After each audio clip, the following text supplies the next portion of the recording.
Ngobrol asik inspirasi penuh makna. Ngobrol asik inspirasi penuh cerita. Berbagi kisah, berbagi rasa. Ayo ngopi ngobrol asik yang bermakna. Ayo ngopi ngobrol asik penuh cerita. Berbagi kisah, berbagi rasa untuk semua. Ayo ngopi, pagi-pagi ngopi.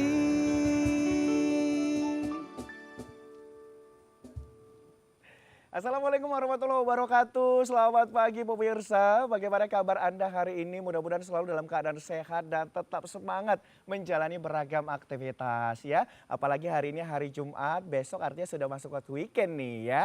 Waduh, ini kemana nih weekendnya pemirsa? Tapi tetap ya kita harus menjaga kesehatan kita, apalagi saat ini cuaca kurang bersahabat, kadang hujan, kadang panas, atau bahkan waktu hujannya tidak bisa diprediksi. Seperti biasa pemirsa, balik lagi bersama dengan saya Muhammad Budi SR, tentunya dalam tayangan kesayangan keluarga. Dimana lagi kalau bukan di Ngopi, ngobrol penuh inspirasi.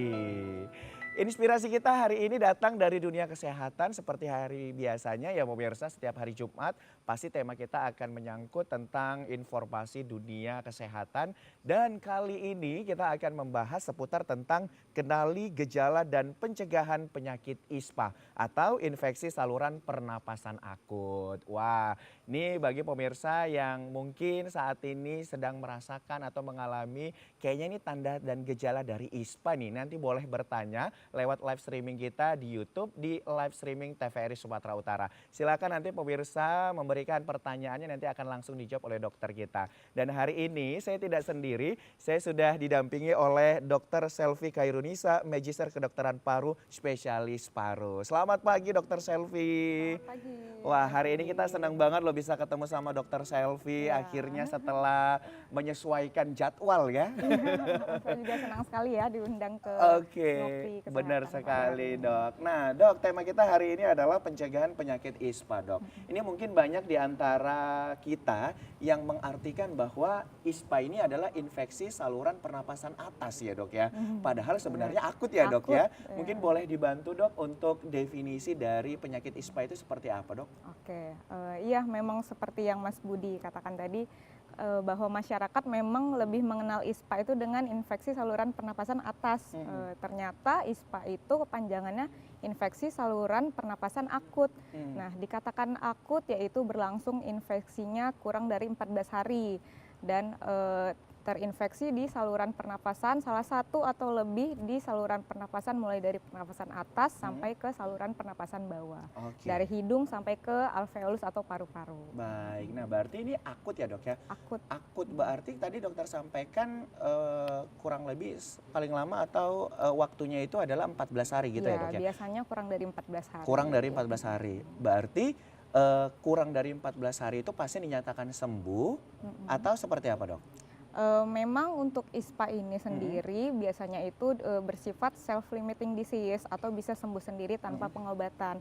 Namun apabila terjadi sudah lebih dari 14 hari, nah itu kita perlu telaah lebih lanjut lagi nih mengenai penyebabnya ataupun nanti diagnosisnya sampai ke penanganannya. Oke, baik. Nah, dok kalau kita cerita terkait dengan saluran pernafasan ini dok, mungkin kan dari hidung sampai dengan paru-paru tadi ya dok ya. Mungkin boleh dijelaskan dok bagaimana mekanisme masuknya udara mulai yang kita hirup sampai dia bertukar di dalam paru-paru. Oke, untuk mekanisme pernafasannya memang saat kita menghirup udara atau kita sebut dengan inspirasi itu yaitu menghirup oksigen masuk melalui hidung, kemudian mengalir dari hidung, lalu ke faring, kemudian ke laring, melewati itu merupakan saluran pernafasan yang atas, mulai dari hidung sampai ke laring. Kemudian masuk di bawah laring atau pita suara itu sudah masuk ke saluran pernafasan bawah sampai ke alveolus atau ke paru-paru. Nah, disitulah nanti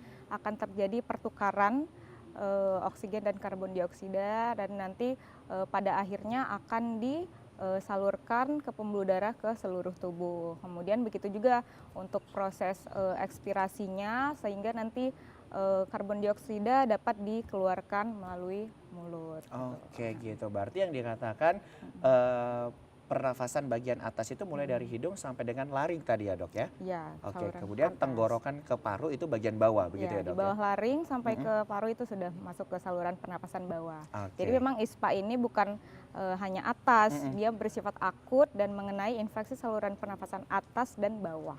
Oke, jadi cakupannya adalah meliputi sistem pernafasan yang atas dan juga bawah ya dok ya? Baik, walaupun memang kenapa dikatakan sama masyarakat itu yang atas saja, karena yang sering terjadi bagian atas saja ya dok ya, kasusnya yang paling tinggi. gejalanya. Nah ngomongin masalah kasus ini dok, kita kalau misalkan jalan-jalan ke pelayanan kesehatan ya dok ya, apakah itu ke puskesmas, klinik, atau ke rumah sakit, tentu ISPA ini berada posisinya paling tinggi nih ya dok ya. Benar sekali. Oke, berada pada tingkatan yang atas gitu. Nah itu kenapa dok? Oke, memang ISPA ini selain dia bisa mengenai pada seluruh usia gitu ya, terutama memang yang rentan itu adalah anak di bawah 5 tahun, kemudian pada lansia atau yang usianya di atas 65 tahun, namun yang dewasa juga bisa terkena, apalagi dewasa yang rentan. Kemudian untuk ISPA itu sendiri kan tadi dari lokasinya saja sudah banyak nih dari atas sampai ke bawah gitu. Kalau misalnya di hidung bisa rinitis, laringitis. Jadi memang banyak kasusnya terjadi. Untuk diagnosis umumnya memang dikatakan ISPA. Namun untuk secara spesifiknya itu ya ada bagian-bagiannya. Dari penyebabnya juga banyak sebenarnya. Selain virus, paling sering memang 80% itu disebabkan oleh virus. Namun bisa juga disebabkan oleh yang lain, 20%-nya bisa dari bakteri, jamur ataupun parasit. Namun kasusnya jarang memang. Berarti sumbernya banyak ya dok Iya, ya, bisa banyak virus, sumbernya. bakteri, jamur, Ya, dan faktor lainnya. risikonya juga banyak Oke. gitu. Baik, Apalagi baik, perubahan cuaca atau iklim dalam beberapa bulan terakhir ini, Iya. nah itu terjadi peningkatan kasus ISPA. Iya, apalagi kita berada di bulan yang akhirannya ber Iya, gitu ya dok ya. musim hujan ya. September, Oktober, November, Desember ini biasanya cuaca musim hujan begitu dok. Dan itu memengaruhi dengan angka peningkatan kasus dari ISPA dok. Iya, mempengaruhi. Jadi memang dampak perubahan iklim ini bisa menjadi suatu faktor resiko untuk terjadinya ISPA karena suhu udara yang meningkat, misalnya siang nih tiba-tiba siangnya panas banget nih, panas sekali. Tiba-tiba sore ke malamnya hujan. Nah, karena terjadi perubahan iklim tersebut sehingga saluran pernafasan kita pun harus cepat beradaptasi gitu. Di mana apabila suhu udara yang meningkat tersebut dapat terjadi peningkatan ozon di atmosfer, kemudian zat-zat oksida reaktif lainnya itu akan merusak. Jadi ada namanya silia di saluran pernafasan kita sehingga virus atau bakteri tadi akan sulit untuk dibersihkan ataupun pertahanan parunya akan menurun sehingga apabila pada orang yang imunnya rendah dengan dewasa rentan atau anak-anak tadi atau lansia itu dapat terinfeksi ISPA dan memunculkan gejala-gejala. Oke, baik. Nah, seperti yang dokter sampaikan tadi bahwa sebenarnya ISPA ini kan menyerang semua lintas umur ya dok ya. Nah, mulai dari yang anak-anak sampai yang dewasa. Tapi yang paling banyak kasusnya itu pada siapa dok? Oke, kalau ISPA sebenarnya memang paling sering pada anak ya, anak usia di bawah 5 tahun. Namun pada lansia juga bisa terjadi, apalagi lansia yang usianya di atas 65 tahun gitu.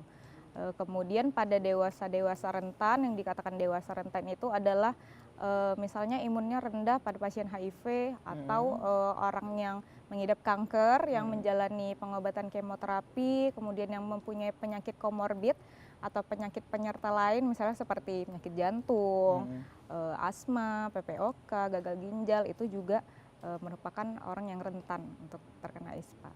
Oke, itu tadi dari segi umur. Kalau misalkan dari segi jenis kelamin, ada nggak dok kaitannya Jenis kelamin. peningkatan angka kesakitannya untuk yang laki-laki dan perempuan ini dok? Oke, kalau dari jenis kelamin memang datanya masih simpang siur gitu. Tapi memang beberapa penelitian itu mendata bahwa laki-laki lebih tinggi terkena kasus ISPA dibanding perempuan. Tapi ada beberapa penelitian lain juga perempuan ternyata juga lebih tinggi. Nah, memang paling sering laki-laki karena mungkin pola hidup mungkin ya. Laki-laki kan cenderung ada yang merokok, rokok aktif, kemudian pekerjaannya atau aktivitasnya lebih aktif gitu. Di luar juga gitu ya dok ya? Di luar. Jadi mungkin gampang terkena faktor resiko untuk terjadinya ISPA. Baik. Nah, itu tadi kita sudah tahu dari segi umur dan juga dari segi jenis kelamin gitu ya, Dok ya. Dok, kalau mengingat tanda dan gejalanya ini, Dok. Nah, mungkin boleh dibantu, Dok, apa saja tanda dan gejala sehingga masyarakat bisa mewaspadai nih untuk bisa terhindar dari penyakit ISPA ataupun tahu untuk melakukan apa selanjutnya ketika sudah tahu nih tanda dan gejalanya. Silakan, Dok. Oke, untuk sahabat ngopi semuanya, untuk tanda dan gejala memang untuk pada ISPA ini biasanya gejalanya ringan, mulai dari batuk atau disebut dengan common cold, batuk pilek, kemudian pilek, bisa hidung tersumbat, kemudian tenggorokan terasa nyeri, sakit tenggorokan, lalu demam, kemudian bisa juga nyeri kepala ataupun nyeri-nyeri otot yang berlebihan atau disebut dengan malaise. Gitu. Oke. Ya. Baik, nah Dok, kita kembali lagi ke awal tadi, Dok. Nah, saluran infeksi pada pernafasan yang atas kan tadi mulai dari hidung sampai dengan laring tadi ya, Dok ya. Iya. Ya, itu infeksinya apa saja, Dok, yang memungkinkan untuk terjadinya suatu penyakit begitu? Penyebabnya mungkin ya, atau infeksi. Infeksinya memang ISPA ini hampir semua sama gitu. Paling sering memang disebabkan oleh virus influenza gitu. Oke. Namun berbeda memang tergantung lokasi gitu. Kalau misalnya mengiritasi di hidung paling sering ya rinitis gitu. Itu Rinitis. biasanya rhinovirus gitu. Memang banyak jenis virusnya gitu. Tapi biasanya paling sering itu oleh virus influenza. Oke, nah kalau yang dari tenggorokan sampai ke paru yang paling sering apa ini, Dok?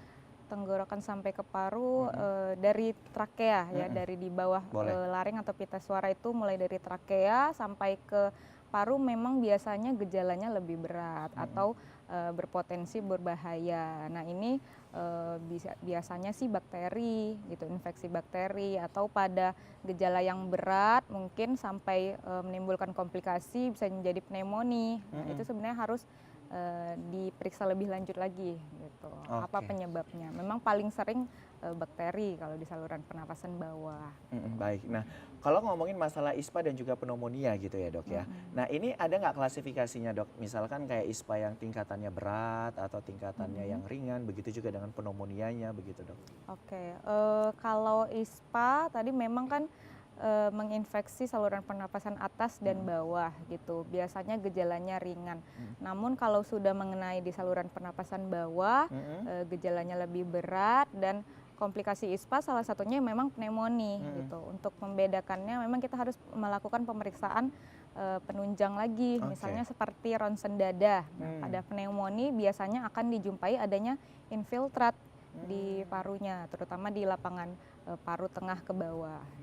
Oke, berarti kita harus diagnosa lagi ya, Dok ya, dengan pemeriksaan penunjang begitu ya.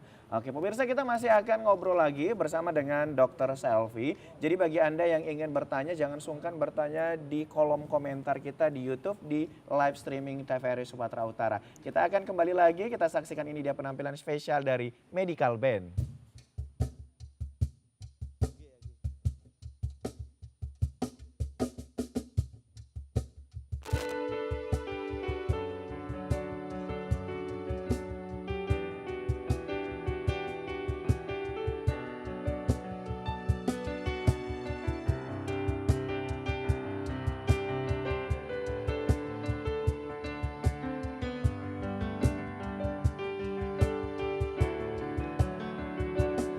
Sudahlah, lupakan semua.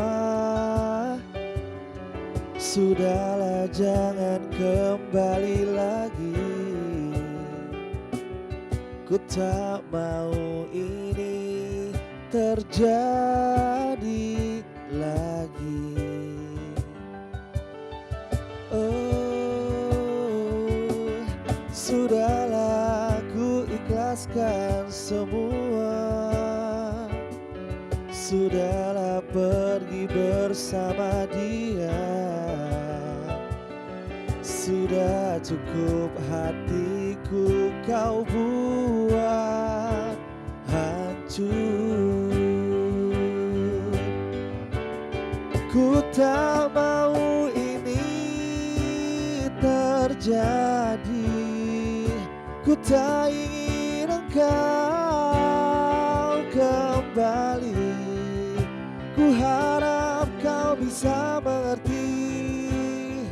sudah cukup sampai di sini.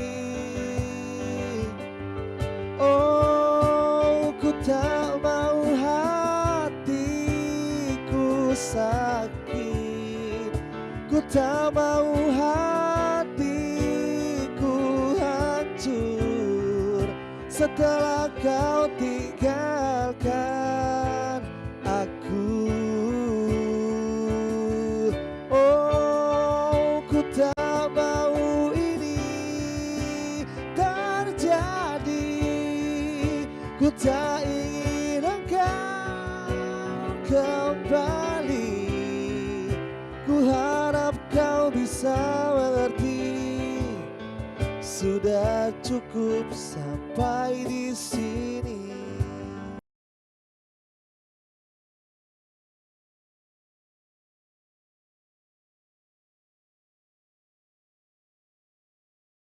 Bersama dengan kita di Ngopi, ngobrol penuh inspirasi. Nah, pemirsa, kita masih akan berbincang bersama dengan Dr. Selvi. Tentunya tema kita masih yang sama, yakni kenali gejala dan pencegahan penyakit ISPA atau infeksi saluran pernafasan akut. Nah, tadi dok, kita berhenti pada pemeriksaan penunjang ya dok ya. Iya. Nah, mungkin boleh dibantu dok untuk penjelasan kita apa-apa saja pemeriksaan penunjang dalam menentukan diagnosis untuk yang kasus ISPA berat begitu ya dok ya. Ya. Oke, silakan dok.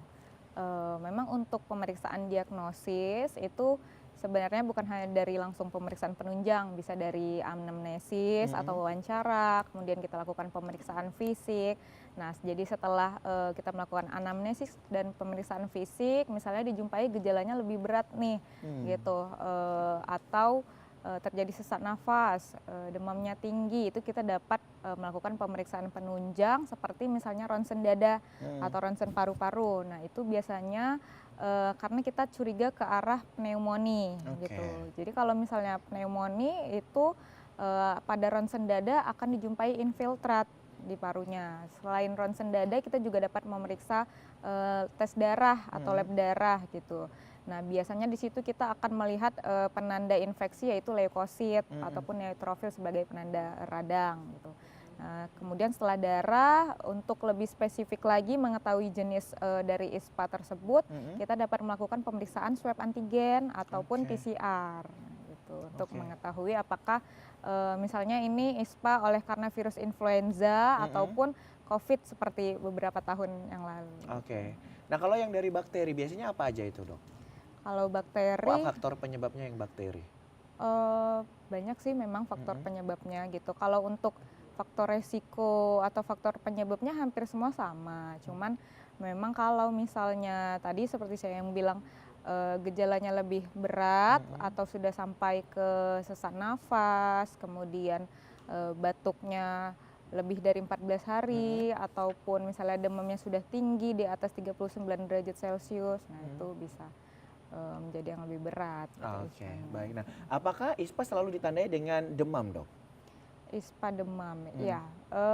Memang untuk ISPA karena mungkin terjadi radang, gitu, kebutuhan metabolisme kita itu kan akan meningkat sehingga tubuh itu akan meningkatkan set point, jadi di otak sehingga kita itu akan mengalami demam gitu. Namun bisa juga untuk ISPA yang ringan itu bisa dengan gejala lain seperti pilek gitu, ataupun batuk tadi gitu, ataupun nyeri tenggorokan. Berarti bisa dikatakan demam juga bisa menjadi faktor penentu ya dok ya, untuk tanda awal dari terjadinya ISPA itu sendiri. Oke, pemirsa, seperti biasa pemirsa kita akan mendengarkan secara langsung presentasi dari materi yang sudah dibuat oleh Dr. Selvi ya. Tentu dari materi dokter nanti akan lebih detail dan lebih menyeluruh lagi kira-kira apa-apa saja yang terkait dengan ISPA. Baik, silakan dokter.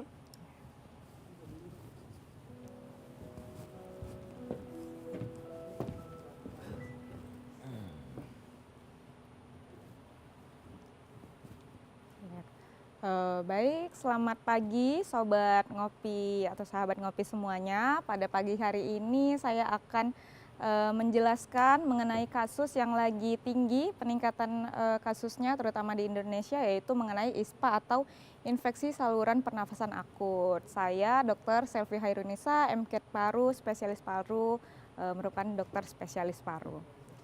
Selanjutnya, oke, jadi dari ISPA sendiri ini atau infeksi saluran pernapasan akut.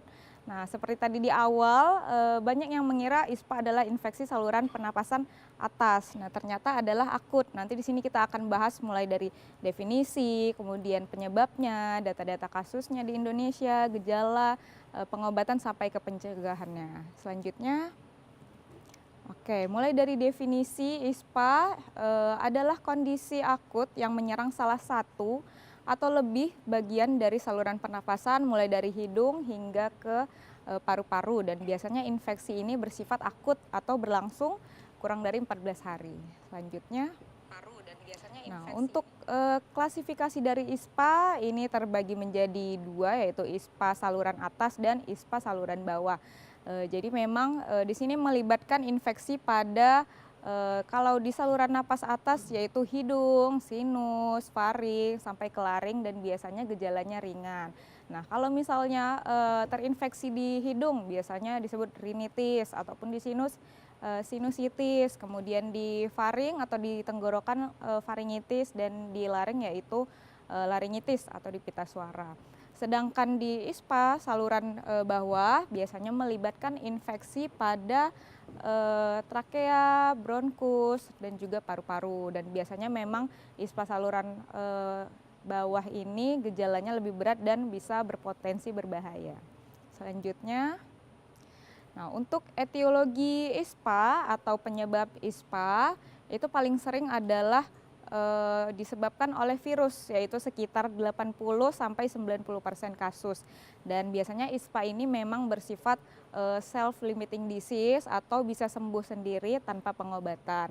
Nah, tadi kan sekitar 80% penyebabnya oleh virus. Nah, 20%-nya lagi itu juga dapat disebabkan oleh infeksi bakteri, dan yang paling sering adalah dari bakteri Streptococcus pneumonia dan Haemophilus influenza.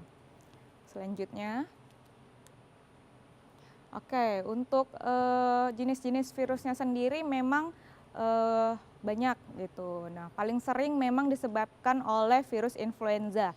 Jadi virus influenza ini ada yang influenza tipe A, B, dan biasanya gejalanya memang sistemik seperti demam ataupun nyeri-nyeri otot. Dan influenza ini juga merupakan salah satu penyebab dari epidemi musiman gitu, penyakit musiman.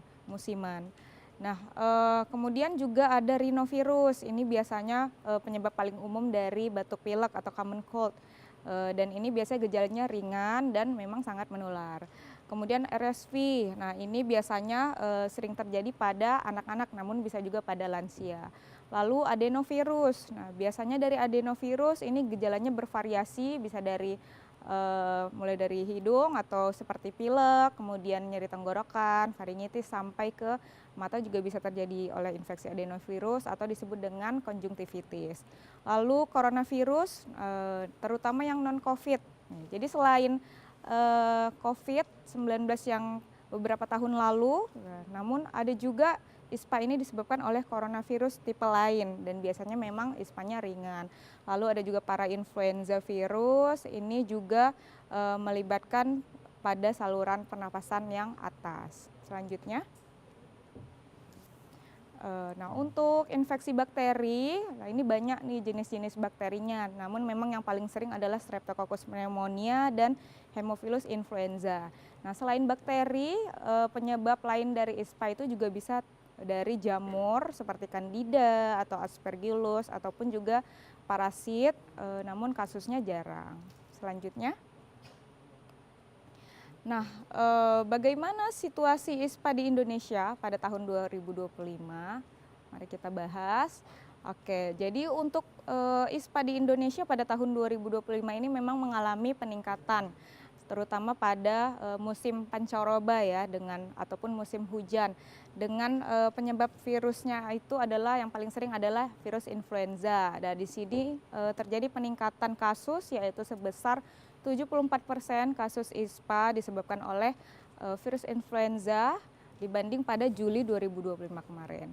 Kemudian untuk data mengenai kasus ISPA terutama di Jakarta, dan di sini tercatat totalnya adalah 1.966.308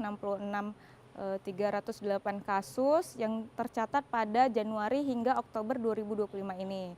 Dan untuk Sumatera Utara sendiri ini juga mengalami kenaikan kasus yaitu sebesar 15,3%, terutama tercatat pada Januari hingga September 2025. Dan memang dari ISPA sendiri 70% kasusnya itu disebabkan oleh influenza yang tipe A. Selanjutnya. Oke, tadi adalah data kasus di Indonesia. Nah, bagaimana data kasus di Sumatera Utara sendiri? Gitu. Nah, di Sumatera Utara juga mengalami peningkatan kasus ISPA pada tahun 2025, yaitu dengan total kasus pada Januari sampai September 2025 yaitu sebesar 669 kasus, 669.835 kasus. Kemudian pada bulan Agustus 2025 itu kasusnya adalah sekitar 25.715 kasus, dan pada bulan September 2025 mengalami peningkatan juga, dan yang tercatat adalah 30.925 kasus. Dan di sini sudah merupakan data dari laporan rutin Dinas Kesehatan Sumatera Utara. Selanjutnya. Oke, untuk ISPA itu sendiri, nah siapa kira-kira yang beresiko untuk terkena ISPA? Orang-orang yang beresiko untuk terkena ISPA yaitu seperti lansia. Lansia ini sangat beresiko untuk terjadinya ISPA. Kemudian pada dewasa atau orang-orang yang merokok aktif, nah ini sangat berbahaya. Ini dapat menimbulkan gejala yang lebih berat nantinya. Kemudian orang-orang yang memiliki penyakit komorbid seperti misalnya penyakit jantung, kemudian asma, PPOK, ataupun penyakit gagal ginjal, ini juga dapat memperburuk gejala ISPA yang seharusnya ringan. Gitu. Kemudian pada perempuan yang hamil dan juga paling sering memang pada anak di bawah 5 tahun. Selanjutnya, oke, tadi adalah siapa yang beresiko untuk terkena ISPA. Namun faktor resikonya sendiri itu apa saja gitu. Jadi banyak faktor resiko untuk terjadinya ISPA. Seperti dari usia, tadi yang seperti saya katakan anak di bawah 5 tahun, lansia di atas 65 tahun, ini dapat beresiko mengalami komplikasi ISPA seperti pneumonia. Kemudian dari faktor resiko lingkungan seperti misalnya polusi udara, lalu ventilasi rumah yang buruk, kemudian kepadatan penduduk atau hunian, dan juga perubahan suhu yang ekstrim gitu. Kemudian dari gaya hidup seseorang yang merokok ataupun baik perokok aktif ataupun perokok pasif, nah ini juga dapat beresiko terjadinya ISPA karena dapat merusak silia dari pertahanan paru sehingga virus atau bakteri dapat mudah masuk. Kemudian gaya hidup lain misalnya kurang istirahat, ataupun gizinya tidak seimbang, stres yang berkepanjangan, ini juga beresiko. Selain itu juga penyakit komorbid seperti yang saya bilang tadi, penyakit jantung, PPOK, diabetes juga, ataupun gagal ginjal. Lalu imunokompromis artinya adalah pasien yang daya tahan tubuhnya rendah atau imunnya rendah, misalnya pada pasien HIV ataupun orang yang mengidap kanker, yang menjalani kemoterapi atau penggunaan obat imunosupresan, ini juga akan lebih beresiko mengalami gejala yang berat. Selanjutnya. Oke, nah memang dalam beberapa bulan terakhir ini karena perubahan iklim itu meningkatkan kasus ISPA. Nah, bagaimana perubahan iklim tersebut dapat beresiko terhadap ISPA? Jadi memang ketika suhu udara yang meningkat ekstrim, ketika misalnya siang hari suhunya panas gitu. Nah, di sini akan terjadi peningkatan ozon di atmosfer dan juga zat-zat oksida reaktif lainnya, serta terjadi perubahan tingkat humiditas atau kelembapan udara yang akan mengakibatkan saluran pernafasan harus beradaptasi dengan perubahan iklim tersebut.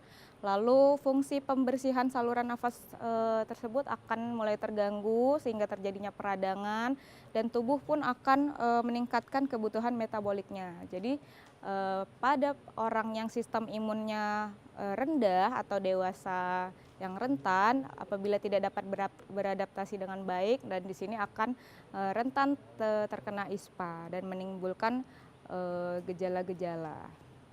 Selanjutnya.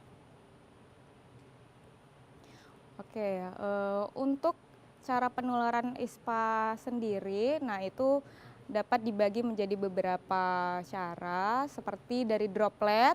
Selanjutnya. Ya, silakan. Dari Dokter. droplet atau percikan saat batuk atau bersin. Nah, jadi pada orang yang sudah terinfeksi ISPA, apabila dia etika batuk atau bersinnya itu tidak baik, ini dapat mempercikan droplet yang akan menginfeksi orang di sekitarnya, gitu. Kemudian apabila daya tahan tubuh orang di sekitarnya tidak baik, dan di sini akan dapat menjadi infeksi yang baru. Selanjutnya.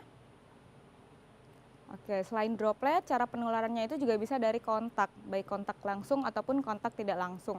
Dari kontak langsung misalnya dengan berjabat tangan dengan penderita. Nah, di sini apabila sudah berjabat tangan, kemudian kita lupa untuk cuci tangan dengan penderita ISPA, kemudian kita misalnya megang wajah, hidung atau mulut. Nah, di sini virus tersebut atau bakteri dapat menginfeksi kepada orang yang terkontaminasi tadi. Selanjutnya.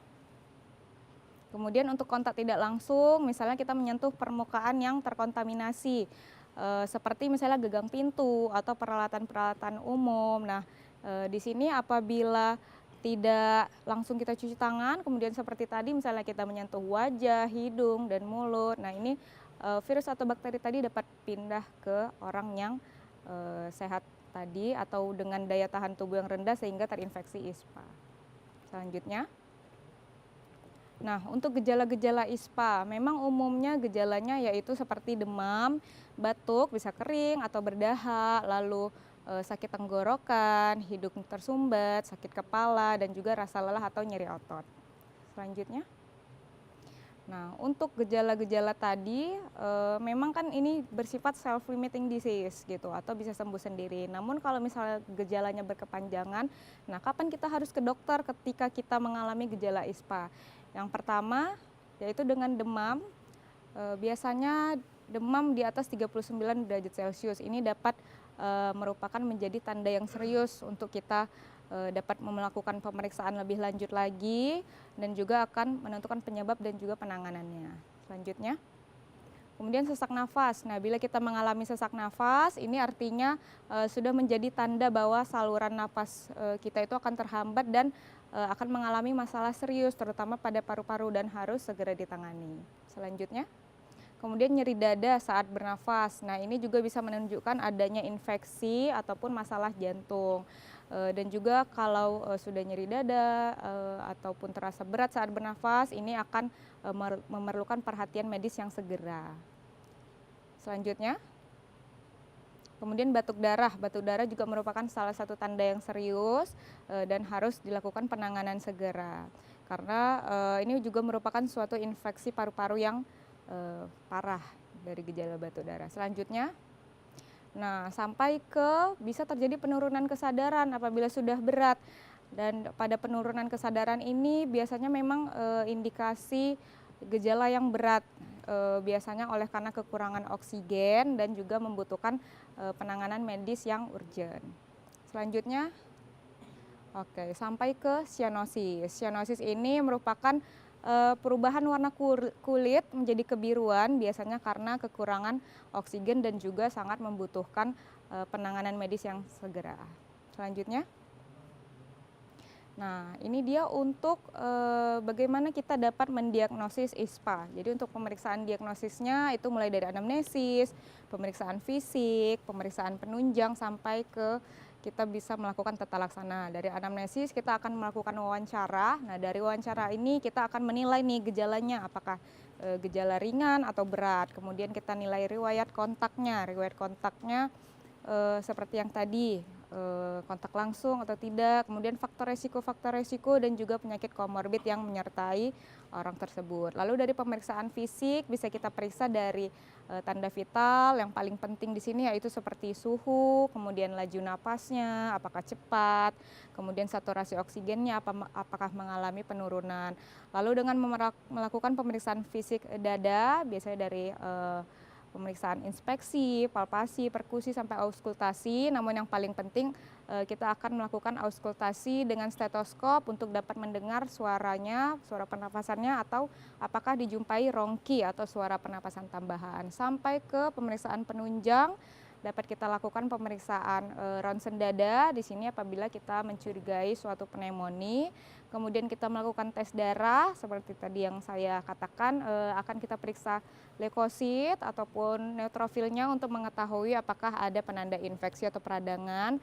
Dan untuk yang lebih spesifik lagi akan dilakukan pemeriksaan swab antigen atau PCR untuk memang mengetahui jenisnya, apakah curiga oleh karena virus influenza ataupun COVID seperti beberapa tahun silam. Kemudian setelah kita dapat mendiagnosis, barulah kita dapat memberikan tata laksana, baik tata laksana yang non-farmakologi ataupun tata laksana farmakologi. Mulai dari non-farmakologi misalnya terapi suportif seperti gizi yang seimbang, kemudian hidrasi, istirahat yang cukup, sampai ke farmakologi biasanya kita akan memberikan pengobatan secara simptomatis atau artinya untuk meringankan gejalanya. Selanjutnya. Oke, untuk tata laksana pada ISPA memang yang disebabkan oleh virus itu biasanya bisa sembuh sendiri. Namun tetap kita akan lihat dari gejala dan sistem imun, dan untuk mencegah komplikasi dapat kita berikan tata laksana seperti terapi non farmakologis atau bersifat suportif. Artinya di sini kita membutuhkan pasien yang sudah terkena ISPA harus istirahat cukup. Nah, istirahat cukup itu misalnya seperti tidur sekitar 7-9 jam per hari untuk dapat mengoptimalisasi sistem imun yang turun tadi. Kemudian minum air putih atau hidrasi adekuat. Nah, di sini disarankan yaitu minum air putih sekitar 8-10 gelas per hari, kemudian menjaga nutrisi yang seimbang, misalnya dari asupan proteinnya, vitamin C, kemudian juga zinc, lalu isolasi diri, menghindari paparan ataupun kita mencegah penularan terhadap orang sekitar, dan juga kita bisa menggunakan masker. Lalu inhalasi uap yaitu untuk membantu melonggarkan misalnya gejalanya hidung yang tersumbat, itu bisa membantu melonggarkan saluran nafas. Nah, untuk obat-obatan atau terapi farmakologis itu kita dapat berikan terapi simptomatis, artinya dapat supaya menurunkan gejala. Nah, biasanya kalau memang gejalanya demam itu dapat kita berikan antipiretik atau seperti paracetamol dengan dosis 500 sampai 1000 mg 3-4 kali sehari, ataupun ibuprofen. Namun perlu diperhatikan pada orang yang tukar lambung. Lalu untuk hidung tersumbat dapat kita berikan dekongestan baik oral ataupun nasal spray, lalu antihistamin misalnya cetirizine, dan untuk batuknya juga dapat kita berikan obat batuk seperti obat batuk untuk yang berdahak, ekspektoran ataupun antitusif. Dan untuk terapi kausatifnya atau penyebabnya, apabila kita sudah mengetahui nih penyebabnya virus atau bakteri, nah dapat kita berikan seperti apabila virus diberikan antiviral, misalnya oseltamivir yaitu 75 mg 2 kali sehari selama 5 hari untuk yang influenza, ataupun misalnya disebabkan oleh infeksi bakteri dapat kita berikan antibiotik seperti amoxicillin, azitromisin ataupun levofloxacin sesuai dengan jenisnya. Ini bisa kita berikan dengan durasi 5-7 hari tergantung jenis infeksinya. Namun kita jangan sembarang memberikan antibiotik. Biasanya orang batuk sedikit, demam, nah itu langsung minum antibiotik, padahal penyebabnya virus. Jadi jangan gunakan antibiotik untuk ISPA yang disebabkan oleh virus. Selanjutnya, Nah, apabila kita sudah mengetahui nih dari gejala sampai pengobatannya, nah untuk tidak terjadi penyakit tersebut, apa yang harus kita lakukan? Yaitu kita melakukan pencegahan, mulai dari pencegahan primer, misalnya melakukan vaksinasi yang direkomendasikan. Biasanya itu dengan vaksinasi influenza itu biasanya diberikan setiap tahun atau tahunan. Kemudian indikasi vaksinnya direkomendasikan untuk semua individu dengan usia di atas dari 6 bulan, baik itu yang beresiko tinggi ataupun yang sehat untuk mencegah penularan di suatu komunitas. Dan juga jenis-jenis vaksin yang tersedia itu biasanya adalah jenis vaksin influenza yang baik trivalen ataupun quadrivalen. Selanjutnya. Nah, tadi merupakan pencegahan dari segi vaksin. Nah, pencegahan lain apa yang dapat kita lakukan di masyarakat untuk mencegah terjadinya ISPA, yaitu dengan PHBS atau perilaku hidup bersih dan sehat. Nah, ini termasuk menjaga diri, kemudian kebersihan diri, lingkungan, dan pola hidup tadi, pola hidup yang sehat. Kemudian CTPS atau cuci tangan pakai sabun. Jadi setelah misalnya kita batuk atau bersin, nah dianjurkan juga untuk melakukan cuci tangan dengan air mengalir dan sabun. Bisa dilakukan selama minimal 20 detik, itu bisa menggunakan air mengalir dan sabun, ataupun kita bisa juga menggunakan hand sanitizer yang berbasis alkohol lebih dari 60%. Kemudian disarankan juga untuk menggunakan masker, terutama orang-orang yang sakit atau mengalami ISPA di sini supaya mencegah penularan ke sekitarnya, orang sekitarnya.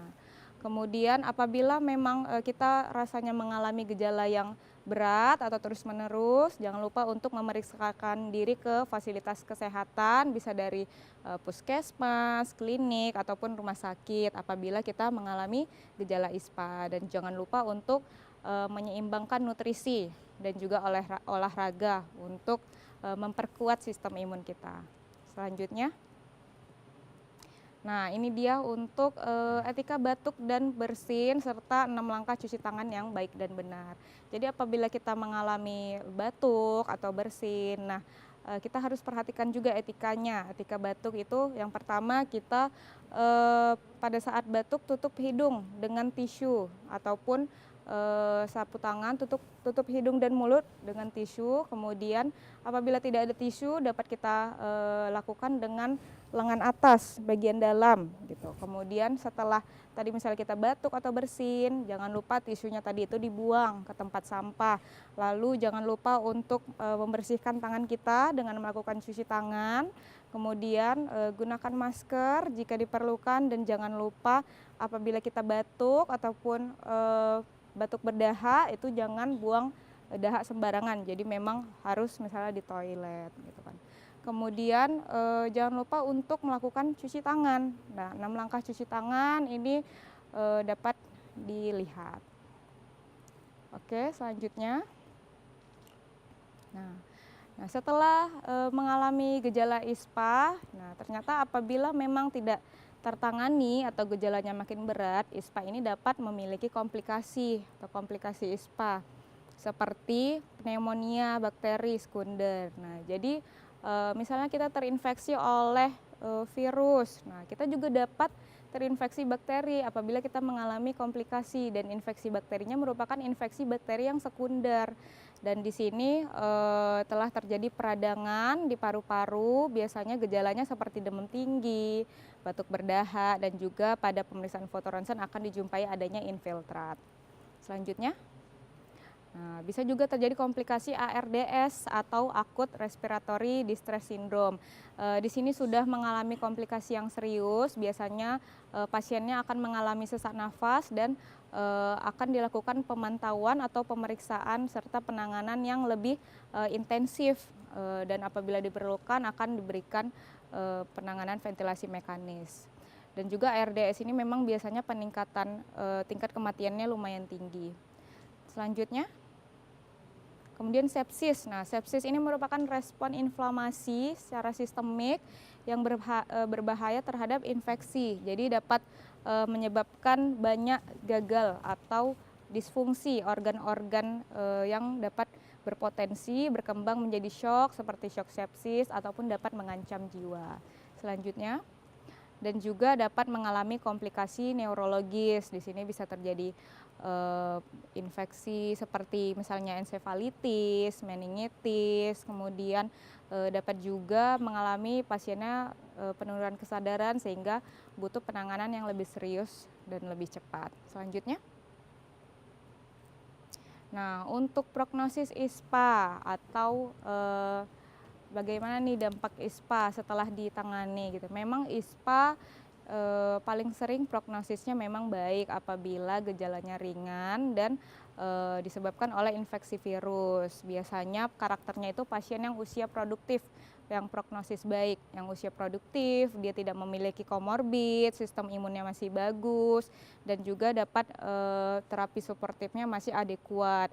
Biasanya gejala itu akan reda atau mengalami resolusi setelah 7-10 hari, tidak ada komplikasi dan dapat beraktivitas normal kembali. Untuk yang prognosis sedang, biasanya itu pada pasien yang dengan faktor resiko ringan, memiliki komorbid namun masih terkontrol dan juga respon terapi yang baik. Nah, biasanya ini pemulihannya memang sedikit lebih lama, yaitu sekitar 2-3 minggu, lalu resiko komplikasinya mungkin ada tapi rendah sampai sedang dan juga diperlukan monitoring yang ketat dan juga mungkin perlu perawatan atau rawat jalan yang intensif. Lalu dapat juga memiliki prognosis yang buruk. Nah, ini biasanya pada orang-orang lansia atau yang usia di atas 65 tahun tadi, kemudian yang mengalami imunokompromis ataupun memiliki penyakit-penyakit komorbid lain yang tidak terkontrol. Ini dapat meningkatkan angka kematian yang tinggi, kemudian dapat menimbulkan komplikasi seperti ARDS tadi ataupun sepsis dan biasanya memerlukan ICU atau ventilasi dan terkadang di sini memiliki sequelae atau bekas untuk jangka panjangnya. Selanjutnya.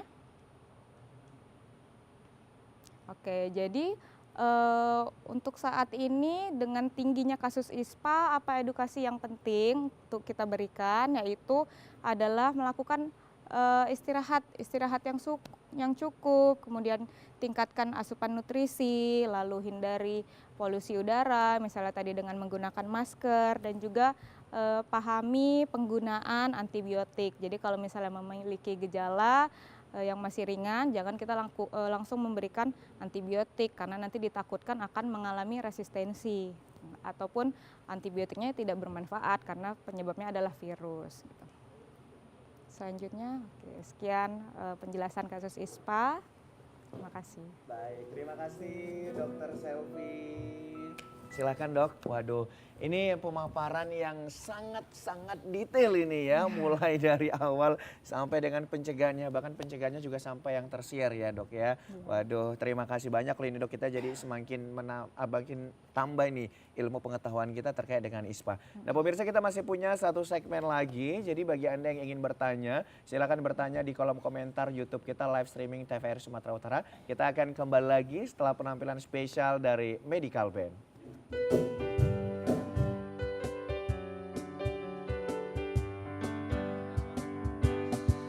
Nestapa ketika harus berpisah,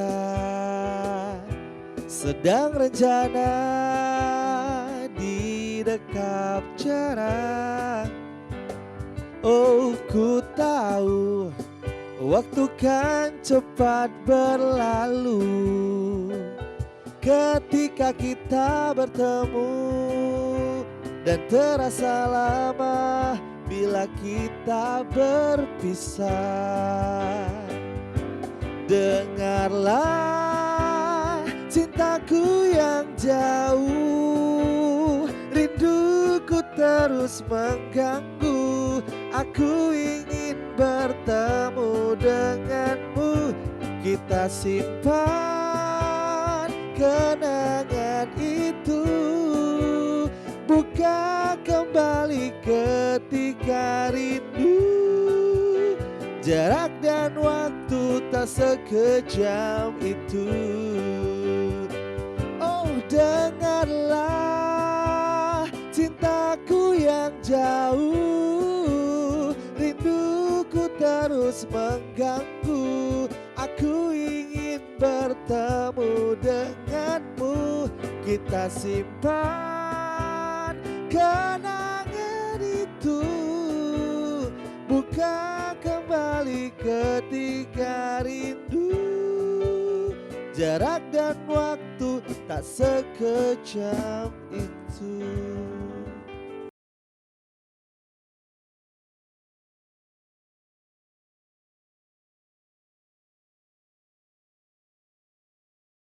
Bersama dengan kita di Ngopi, ngobrol penuh inspirasi. Pemirsa, kita masih bersama dengan Dokter Selvi ya. Dok, waduh ini tadi kita melihat penjelasan dokter itu sangat takjub ya karena detail banget semua diceritain nih. Dan kali ini kita akan beralih ke pertanyaan-pertanyaan dari YouTube ini dok ya. Ini ada beberapa yang sudah memberikan pertanyaannya. Kita ke pertanyaan pertama dulu, ada dari Akbar Syah Tanjung. Selamat pagi dokter. Dok, bagaimana untuk orang yang pekerjaannya mengharuskan ia bekerja di ruangan ber-AC yang suhunya sangat dingin? Apakah beresiko terkena ISPA? Silakan dokter. Oke, untuk yang bekerjanya mungkin di ruang ber-AC berarti indoor ya gitu. Memang kalau di ruangan ber-AC mungkin tingkat kelembapan udaranya lebih tinggi. Nah, untuk menghindari terjadinya ISPA, kita harus menyeimbangi tadi, kita harus melakukan pencegahan misalnya dengan dibarengi dengan terapi suportif seperti istirahat yang cukup, kemudian hidrasi yang adekuat, misalnya dengan minum air putih itu yang disarankan sekitar 8 sampai 10 gelas per hari. Kemudian hindari faktor risiko lain misalnya rokok. Nah, gitu. Kalau bisa berhenti merokok gitu karena merokok itu juga dapat beresiko untuk terjadinya ISPA karena kan tadi dia dapat merusak silia di saluran pernafasan. Lalu juga menyeimbangi dari gizi yang harus seimbang. Misalnya dari nutrisi-nutrisi yang kita makan harus seimbang antara karbohidrat, kemudian asupan proteinnya, vitaminnya sampai ke mineralnya gitu. Oke, baik. Dok, kita ada pertanyaan lagi nih dari Rageris Suprasanti. Selamat pagi dok, saya mudah bersin-bersin pada pagi hari atau cuaca sedang dingin. Apakah itu salah satu ciri-ciri ISPA atau bagaimana cara mengatasi karena sering bersin di pagi hari? Kadang-kadang kita juga bingung dok, ini ISPA atau alergi gitu ya dok ya. Silakan dokter. Oke, jadi seperti dari definisi tadi nih, misalnya ISPA adalah infeksi saluran pernafasan akut yang biasanya berlangsung kurang dari 14 hari. Nah, kan bersifat self-limiting, bisa sembuh sendiri.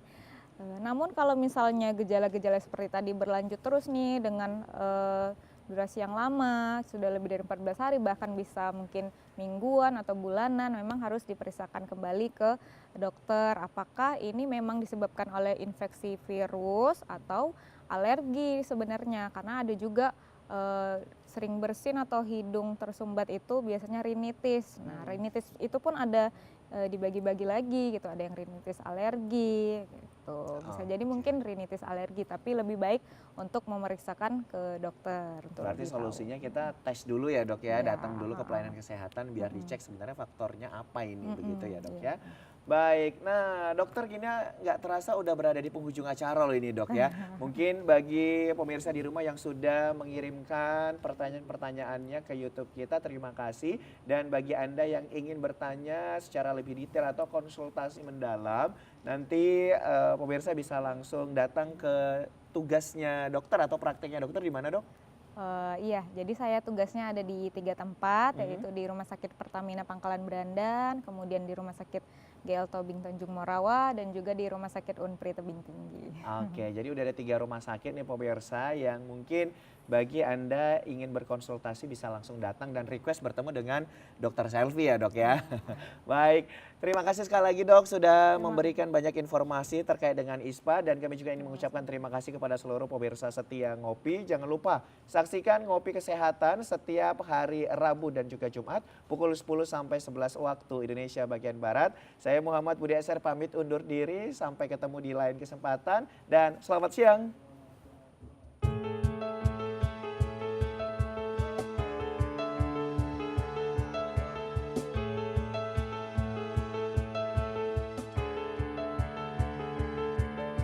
The terus berjuang melawan waktu,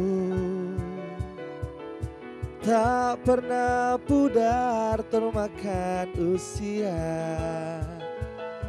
Selalu menyapa pemirsa lewat layar kaca, yang pertama hadir untuk Indonesia. Jauh melangkah terus berjaya, membangun budaya bangsa Indonesia.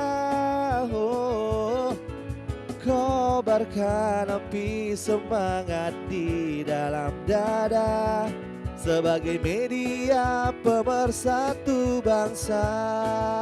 Oh, tetap semangat, bergandeng tangan, satukan langkah bersama TVRI. Jayalah TVRI, jayalah untuk negeri, selalu di